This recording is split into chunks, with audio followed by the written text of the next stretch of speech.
Now today, Ukraine is claiming it sunk a Russian warship in the Black Sea using high-tech sea drones. The patrol ship, which is called the Sergei Kotov, was allegedly hit in the early hours of this morning near occupied Crimea. The Ukrainian Defense Ministry published images on social media showing what it says is the attack. The Kremlin is yet to comment today. To discuss, our chief foreign editor, Rob Parsons, is with me. And Rob, attacks like this are becoming more frequent, aren't they?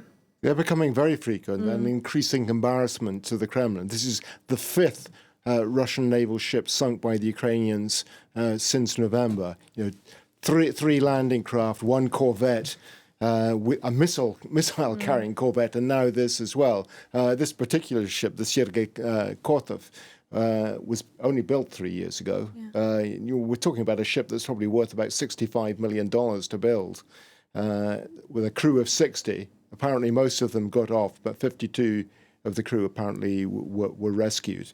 But it's the embarrassment that's the biggest blow, I think, for the Russians. And also in strategic terms, what it means. You know, first of all, it demonstrates that despite the fact that Ukrainians don't really have a navy worth speaking of themselves, they're able to reduce the Russian navy to this. And the way they're doing it is through these unmanned surface drones that you just mentioned, called the V5 Maguras, which the Ukrainians have invented over the last couple of years. They can travel over 800 kilometers from their base. At maximum speed, they can go at 42 knots, which is close on 80 kilometers an hour, so pretty fast, very hard to spot, and they've proved very successful. And they've started hunting in packs now of 5 and more, which is enabling them to cause this sort of damage to the Russian fleet. The aim, I think, is first of all to push the Russians away from Crimea, further east towards their base at Novorossiysk, which is about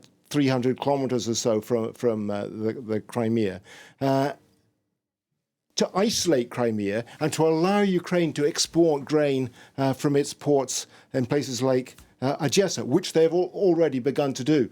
But one of the other aims is to damage that bridge, to make it possible, the Kerch bridge, which links up Russia with Crimea.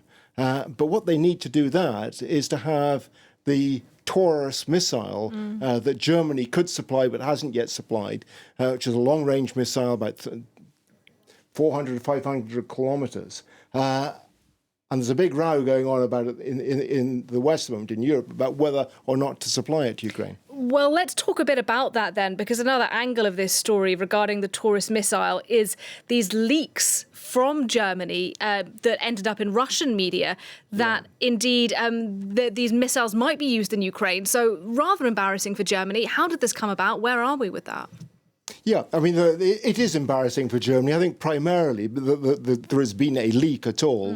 The fact that the conversation between very senior German generals and the head of the Luftwaffe, the German Air Force, on the WebEx platform, not a secure military platform, the fact that they were talking to each other at such a high level and on such important issues in this way. One of the generals was calling, for instance, from Singapore at a military show there.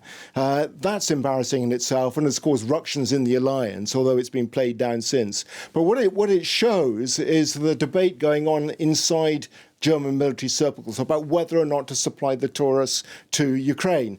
Chancellor Scholz is quite clearly opposed, but within the German establishment, in the military, as we've seen, and the Foreign Secretary, Annalena Baerbock, there is a group of people who want it to go ahead. What I think the Russians are trying to do by doing this is expose these cracks in German society and in the establishment and try to widen them, and to sow panic in the German public by suggesting that this shows that Germany is preparing to go to war with Russia. It's not preparing to do anything of the sort, of course, but the Russians are doing their level best to try and create the impression that it is. Rob Parsons, thank you very much.